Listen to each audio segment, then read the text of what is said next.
and welcome to another edition of In Session with the Camouflaged Sisters. I am visionary author and U.S. Army veteran Lila Holly. Welcome to our weekly show. Thank you for joining us. Got to give a huge shout out to our family over at Heroes Media Group. They're the ones who provide this awesome platform for us to come before you to share our stories as military women.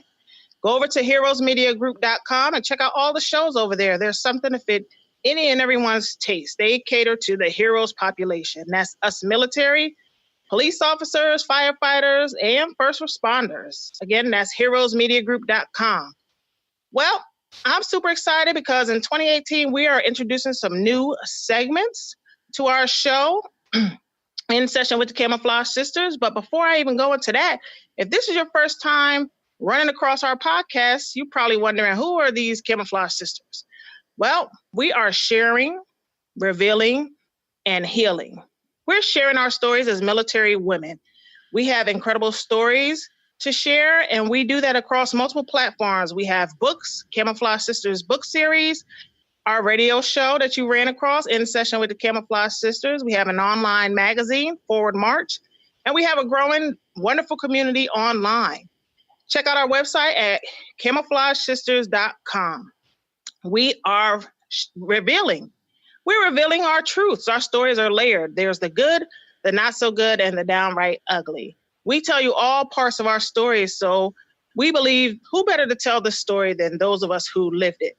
And in the process of sharing, revealing, we are healing from any hurts or pains that we have witnessed or experienced during our military careers. So many women are walking around damaged because of the things they experienced during their military careers. And here at Camouflage Sisters, we are offering up our stories to let other military women know that they are not alone and that there is a journey to their healing place.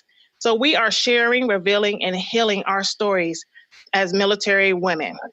So we are starting some new segments this year, and I'm super excited to introduce to you. Hey, everybody. Welcome back to Change Purse. Here at Change Purse, we don't spill tea. We drop coins to change your financial life.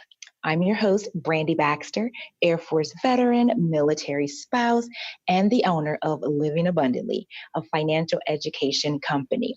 Today, we are going to talk about a subject that really just kind of came to me because some of my clients have been dealing with it. And I feel like if they're dealing with it, you and the listening audience are probably dealing with it too. So we're going to take a little bit of time and talk about financial self-care. I know, right? What in the world is financial self-care? What does that mean? So when I use the terms financial self-care, I'm talking about how do you take care of yourself when you are managing a financial upset or a financial challenge, or you are experiencing financial burnout, right? These are things that most of us have experienced. Everyone has made some sort of a financial mistake at whatever point in their life. And some of us walk around with guilt. Some of us have shame. Some of us are just so thoroughly embarrassed by the things that we have done that the very thought of it creates anxiety, right? And in fact, some of you listening right now, as I'm even talking about this, your mind is automatically bringing to your remembrance what that financial mistake was for you. That thing that just kind of made you feel like, oh my gosh, I cannot believe I did that. And as you dwell on that, it can create financial stress. It can create financial burnout. And unfortunately, very few people have learned skills to manage that. Very few people are in a supportive environment where you have people that can encourage you and can help you navigate it. And so we walk around in this constant state of financial anxiety, financial stress, and financial burnout. And so as I've worked with my clients, I spend a great deal of time helping them relax, helping them realize that I am not sitting here in the judgment seat, helping them realize that everybody makes mistakes. And my job is to help you see the goal. My job is to help you see what your future can be. But first, we've got to get you to the point where you're not carrying that stress, and that stress is not running your life. So let's not dwell on your financial mistake, but just as you're listening, try to think about a time when maybe you have spoken with a financial professional or even your close friends and relatives, and you have been just unhappy or embarrassed by a decision that you made financially. Think about that other person's reaction, right? So think about that. You know, a lot of times the shame and the guilt that we impose upon ourselves comes from how other people react and respond to hearing what we have to say. And so I try to make sure that I create a safe place for my clients. And so that's what we're going to do during this episode. I want you to take a deep breath, relax. This is a safe place. I am not sitting here in the judgment seat. I am totally sitting here as someone that has walked through this journey, and I know how important it is to forgive yourself, and I know how important it is to tune in to what you are carrying when it comes to your financial situation.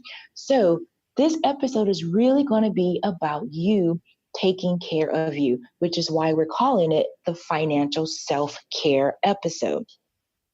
You know, think back to a time when you have talked to this loved one or this friend or this financial professional about your financial challenge or mistake.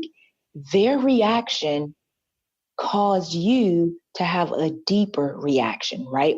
So if you walked in with them and you were kind of okay with it, like, yeah, I made this mistake, not a big deal, I'm going to overcome it. If they reacted negatively, it took you a deeper level, like, oh, wait, maybe I should have felt negative about that.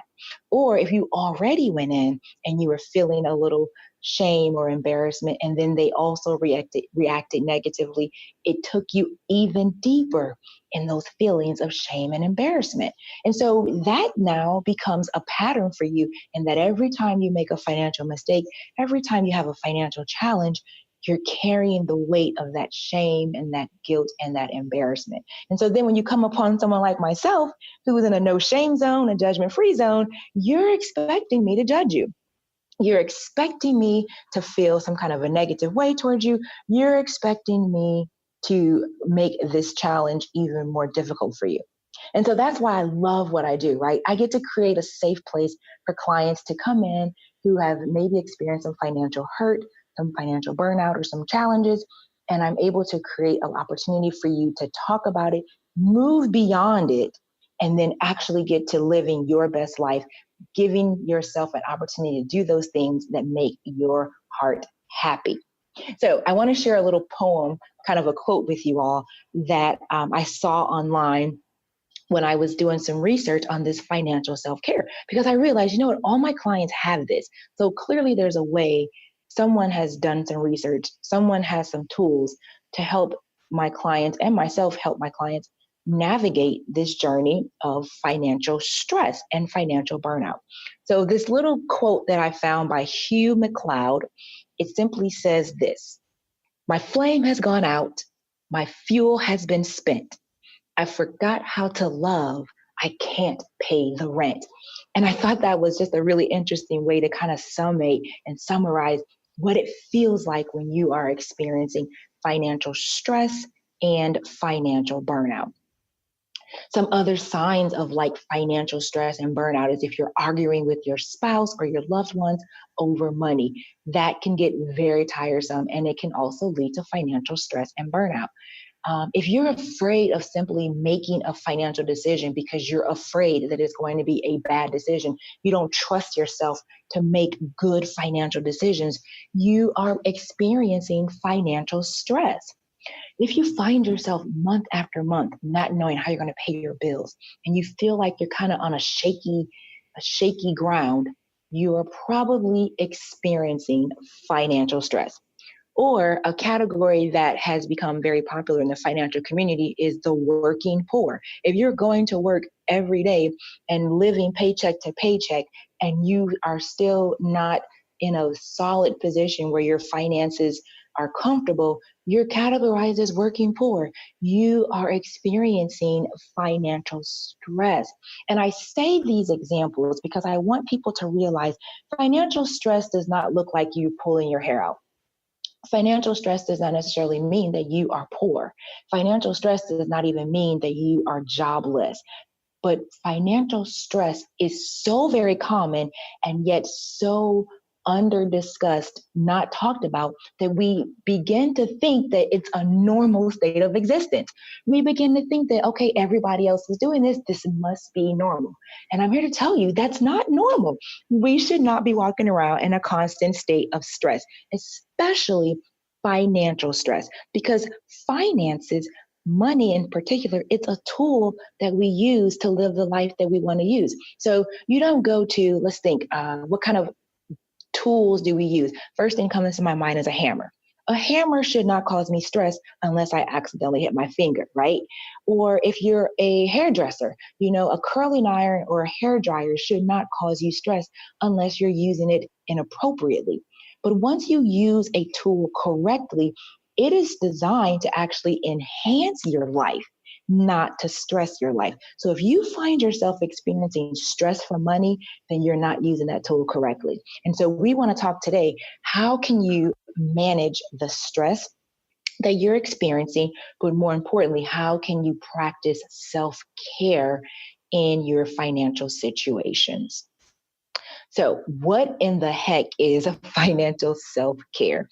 So, as I told you all, I did a little research, and there's actually at the University of Georgia, they have a financial therapy association.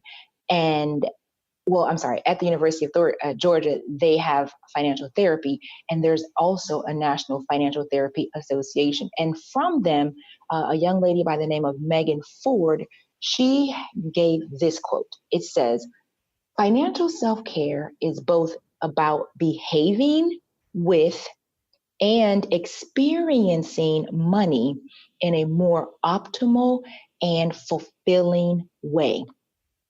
And I thought that was so important because it speaks to our behavior with money, but also our experience with money. And so, like in the example that I gave a moment ago, if you're not using a tool correctly, it will cause you stress. And so, if you're not experiencing your money and behaving with your money correctly, it will cause you stress. And so, your financial self-care is about keying in on what are these money behaviors that are causing me stress and how can I change them? What are these money experiences that are causing me stress and how can I change them? So I really want you to think about what are some of these things that I'm doing that could be causing me financial stress. So take a moment. What are some things that you might be doing?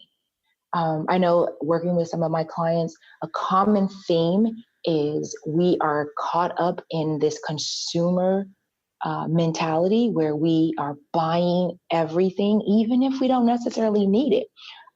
Earlier, one of the episodes, we talked about minimalism and cutting down on some of the things that you don't need. So maybe you need to look at an area where you are overspending in a particular category that could be causing you some financial stress. Or perhaps if you have fallen into the trap of keeping up with the Joneses or the Johnsons or whomever your neighbors may be, maybe you're trying to keep up with all these other people and it's causing you financial stress. Or if you're like me, you have these adorable little children and you just want to give them the world. And as you're giving them all of these things, you're not managing your financial resources well. And that is causing you financial stress. So many examples of things that can cause us financial stress. But the key is we really want to change our focus and we want to start paying attention to these things that are causing us financial stress so that we can begin practicing financial self-care. Our experience with money should not cause us stress. Money should be the tool that we use to get the things that we want to enhance our quality of life, to enhance our families, not something that is causing us stress. So, financial self-care, again, is simply taking care of yourself in the area of your finances. Now, it's important that we spend a little bit of time looking at ways that we can actually practice self-care.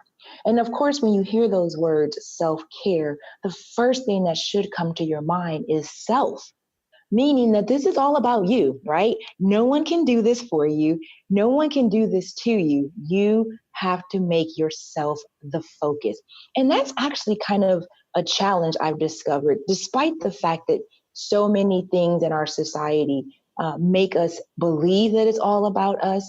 But in general, most people have a hard time kind of dialing back and focusing on themselves, making themselves the priority.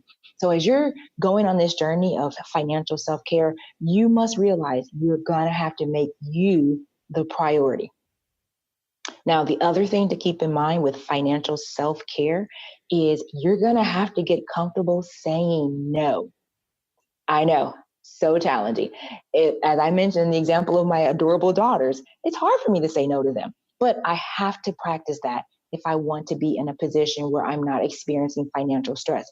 You might not have daughters. You might have a spouse. You may have a best friend. You might have a mom, a dad, anyone that you have a hard time saying no to. That's where you're going to want to spend the most of your time practicing how to say no to that person as part of your financial self-care plan. The other thing that you want to think about is as you are caring for yourself, paying a lot more attention to how you are actually spending your money. Now, this is more than just budgeting, right? See, budgeting is kind of where you want your money to go each month. And cash flow is managing how your money is flowing. But when you're looking from a financial self-care, you're looking at how you are spending your money in the sense of, are you spending your money in a way that is caring for you? Are you spending your money in a way that is making you the priority? Are you spending your money in a way that is less stress for you? And so by that, let me give you an example. You probably have heard by now of what they call the latte factor, right? So about 5 years ago, the financial world came out with this latte factor.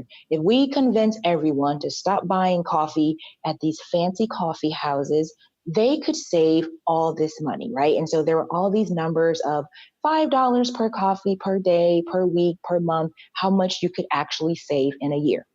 And for a while, everyone was on that bandwagon saying, don't buy your coffees, save the money. It could, change your financial situation. But for those like myself, financial coaches who really look at behavior and not just kind of practices or performances, but look at behavior of people, we recognize that for some people, that cup of coffee was the catalyst to their sanity. Right? For some people, that cup of coffee was the difference between a happy coworker and a grumpy coworker. And so if I were to tell you to give up that cup of coffee, you might give up that cup of coffee once or twice, and then you would go to work and your coworkers would be unhappy and they would be like, hey, what's going on with you? Get it together. And then you would go right back to that cup of coffee. So we realized that the latte factor didn't really work. So I don't tell my clients what to cut out. I actually encourage my clients to look at how you're spending your money. Is it in a way that is caring for you? And so when you identify those things that you're spending money on that's not caring for you, you are more likely to make changes. I'll give you a personal example from my family. So we're trying to make healthier choices in our eating and our exercise. And so an example of financial self-care for me would be, am I going to go to a fast food restaurant and buy something unhealthy for me? Or am I going to go to my local supermarket, grocery store, and purchase something that's healthier for me, but I will have to prepare? So for some people, the time factor outweighs the cost. And so they may say, you know what, I'm going to just buy what I need to buy and suck it up. But for me, how I spend my money, I want to make sure that it's caring for me. So I'm going to take the extra effort, buy the healthier choice, because in the end, I don't want to experience the financial stress of purchasing that fast food. And then also the regret of knowing that, you know what, it wasn't the healthiest choice. So for you, you're going to want to take a little bit of time and think about what are some of the areas that I'm spending my money that really doesn't show that I am caring for me, that I am focusing on me and making me the priority. Because you're going to find that some of those areas where you're experiencing financial stress, rather, it's in those areas where your purchases do not align with your personal values. And we do it all the time. We allow convenience to take advantage of our lack of preparation. And so we make purchases that are not always in line with our values, and that creates financial stress. So once you become aware of that, you can put practices in place to help you practice financial self-care. All right, so here are some more tips on how to practice financial self-care. And I'll be honest with you all, a lot of this I picked up from the mindfulness movement. If you're not familiar with mindfulness, it's really about checking in with yourself and your body. And I said, oh my gosh, these same principles could totally apply to checking in with our finances and how we are spending our money. So if you're all into mindfulness, just start thinking about being more mindful and applying those same practices in your personal finance. But for those of you who are not into mindfulness, no worries, I've got you covered. I'm going to share some tips with you so that this podcast will be valuable for you. Okay, so focusing on your finance, that's the first tip. Focusing on your finances and figuring out what fits. I kind of talked about that a moment ago, where I gave the example of making purchases that promote self-care. And so this is not about, again, not about the budget, but really looking at how am I spending my money, and does it fit with my personal values? Does it fit with caring for me? Not my kiddos, not my spouse, not my family members and friends, but am I making purchases that focus on caring for me? The second tip is don't compare yourself to anyone else. That's a lot easier said than done. I totally get it, right? It's easy to look over at this one and that one and be like, oh my gosh, what are they doing? And how come I am not doing it? I struggle with that all of the time. But that's not helping me take care of me. In fact, that's elevating my stress level. It's aggravating the frustration that I'm already feeling. And so the sooner I can take my eyes off of everyone else and put them back on me, I'm able to tune in and say, okay, you know what? What do I need? What are the purchases that make sense for me? What are the things that make sense for me to do that promote self-care for me? Again, self-care is all about giving yourself permission to make you the priority so you can take care of yourself.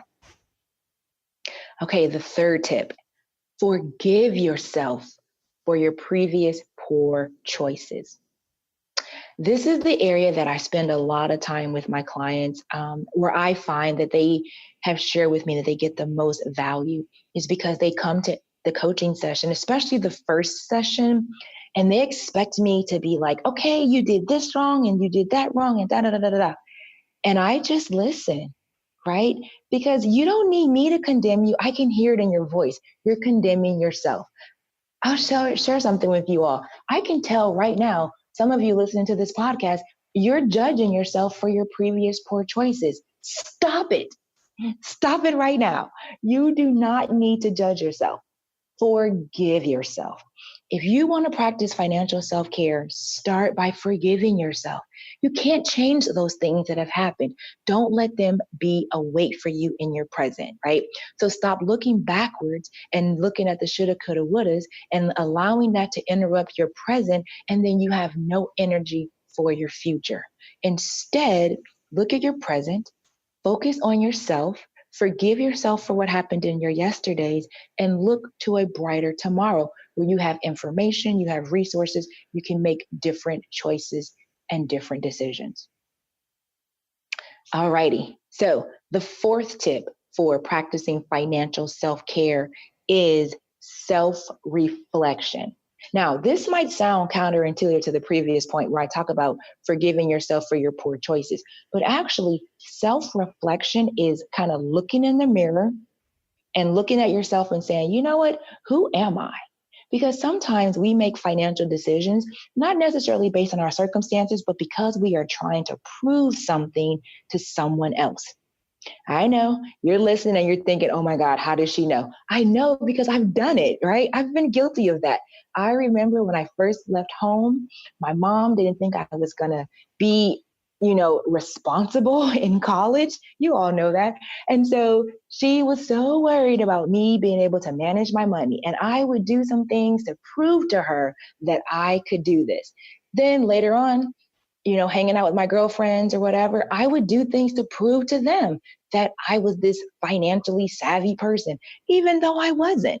So self-reflection is when I look in the mirror and I say, who am I authentically? Who do I want to be genuinely? And what can I do sincerely? Right? So not about them and me trying to prove to everyone else these things. I don't even try to prove to you all on the podcast, oh, Brandy's this super financial guru. I don't do that. You know what? I come to each podcast with a genuine heart and authentic vision. And I'm like, I'm going to just share this information because I have reflected on who I am and I'm becoming very comfortable with that person. So the more comfortable I become, the more genuine I can be for you. And so the same applies to you. The more comfortable you are with yourself and you reflect in that mirror who you are, you will make those financial decisions that make the best sense for you. Alrighty. Final point and fifth point on practicing financial self-care is setting the financial goal. That's why I said goal earlier. So setting that financial goal, because again, a lot of times, and you've heard me say this before, if you don't have a destination, you'll end up anywhere. If you don't know where you're going financially, you'll end up nowhere. And so setting your financial goals allows you to not stress about what am I going to do with my resources? How am I going to spend my resources? Because you will have a plan in place for how you're going to spend your money. You will also have a plan in place for how you're going to increase your money. If you didn't hear our side hustle show, definitely check that out. We gave some great ideas on how you can generate revenue on the side while you're trying to make these financial goals become a reality. Because I'll tell you, I work with clients who don't have a lot of financial resources. And I know telling them to cut this and cut that, it's not going to make anybody happy, right? And some people have nothing left to cut.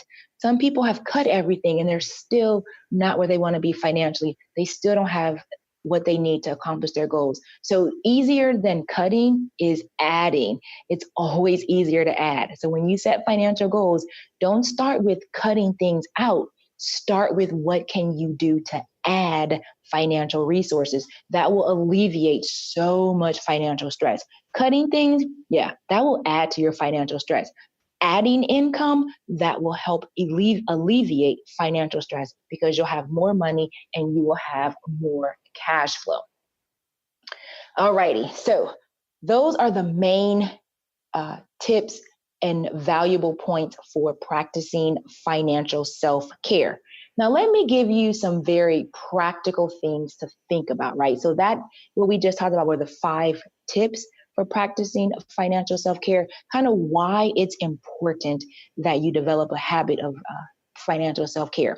So if you're anything like me, you're like, okay, Brandy, that was great, right? That was some very high level, nice things to say, but I am living an everyday real girl kind of life. What are some things I should really do? So I'm going to give you like some speed tips, right? So the ones before, those are kind of like some spending some time and evaluating and really meditating on those things. But these are some real quick and easy speed tips that you can practice. I'm going to share these with you because these things are like real life. I'm experiencing this in the moment. What should I do? Okay. So here's some speed tips for financial self-care. First thing first, think before you spend. Develop the habit of actually thinking about each purchase and saying to yourself, does this fit with my values? Does this fit with my goals? Don't just spend casually. Second thing, make a budget that reflects your values, right? So we talked about that earlier. Some of the things that I talked about before under the tips were not about budgeting, but this one, the actual speed tip is make a budget that reflects your values and making sure that you put in fun in your budget. I've said that before. My personal budget has a line item for fun. Otherwise, I will throw the entire budget in the trash because it'll just stress me out. And nobody wants that because a budget is a very useful tool. So make a budget that reflects your values and that reflects self-care. Also, work with a financial professional. Now, you guys listen to my podcast already, so I don't have to sell you anything, but you know how to reach me at timetoliveabundantly.com. But working with someone that can help you navigate financial challenges is a surefire way to alleviate financial stress, because I do this thing all day, every day, right? So I'm always looking at clients and helping them manage their budgets and helping them with their cash flow. So this is second nature for me. On the other hand, you have other priorities. You have a family, you have work, you have school. So managing the finances is not second nature for you, right? So it may take you a lot longer. Whereas you can hire someone like me and I can help you get through it a lot quicker because I know the tricks of the trade. So that's a quick speed tip. Work with a financial professional. Another speed tip is discounts, deals, and double value. Always look for ways that you can save money. So your discounts, your deals, and your double value are quick ways to practice financial self-care because you're not going to overspend. Now, the thing about discounts, deals, and double value is that it takes a little bit of time. It takes some time to figure out the discount. It takes some time to figure out the deal. It takes some time to discover the double value. But as you're doing that, guess what's happening? You're thinking. As you're doing that, guess what's happening? You're budgeting. So you're practicing all of the tools for financial self-care while you're practicing this one technique. The other thing is take a step forward in saving. One of the gigantic stressors of many people is having a financial emergency and not having anything saved. So I always encourage my clients, no matter whatever financial goal is your priority, your very close second financial goal must be saving. Otherwise, reaching that first goal will be of no value because a financial emergency will take every bit of resource that you have. So you must work towards saving. And lastly, spend your money on things that add value. And you decide what that is, right? You decide if it's monetary value, if it's time value, if it's personal family value, you can decide. But making sure that when you spend your hard-earned money, at the end of the day, you have no regrets because you have spent money on things that are valuable to you. Wow. Okay. That's a lot of information, I know. And I tend to just get really excited thinking about this because I had to walk this journey. You know, my husband and I, we have had to make some financial decisions, whether we're going to be a dual income family, a single income family. What about some money messages that we learned in our childhood? All of these things. And I have walked through this journey of financial self-care, and it has made me a calmer person. And so I just know that it will be valuable to you. And I've walked through this journey with several of my clients, and I know that it has also made them much more confident in accomplishing their financial goals. So I want you all to leave this podcast thinking about how you are going to practice financial self-care. Really quickly, let me run through the tips again. Focusing on your finances and figure out what fits. That's tip one. Tip 2, don't compare yourself to others. Tip 3, forgive yourself for past financial mistakes and choices. Tip 4, practice financial self-reflection. And tip 5, set financial goals. Those are the tips to help you practice financial self-care. And I want to encourage you all to spend some time thinking about how you're going to care for yourself in your finances. All right, everyone. Again, be kind to yourself. You're not the sum of your financial mistakes, but as you continue adding to your knowledge, you will have a future that equals one of success. Thanks for listening. And if you like what you hear, join me next month for our next episode. In the meantime, you can find me on all the social media at 2 Live Abundantly. That's the number 2, Live Abundant. My website is 2 liveabundantly.com. And in our last episode, I told you all that I launched my personal website. So if you can't find me on social media, you can always find me at brandybaxter.com. That's Brandy with a Y, Baxter.com. And you can connect with me via email, social media, et cetera, et cetera. All right, everyone, thanks again for listening. And remember, financial self-care is the key. Wow, what another great show. We're so excited to have these amazing guest hosts hosting these incredible segments on In Session with the Camouflaged Sisters. Be sure to follow us on social media at our Facebook page, Camouflaged Sisters LLC. That's Camouflaged Sisters LLC. Follow us on Instagram at Camouflaged Sisters, and check out our website, camouflagedsisters.com, to stay in touch with all of our happenings, all of our events, and all of our upcoming projects. Thank you again to our incredible hosts. And you know how we ended here at In Session with the Camouflage Sisters. Who better to tell your story than you? Who better to tell your story than you in your own voice? Who better to tell your story than you in your own voice and your own words? We'll see you back here next week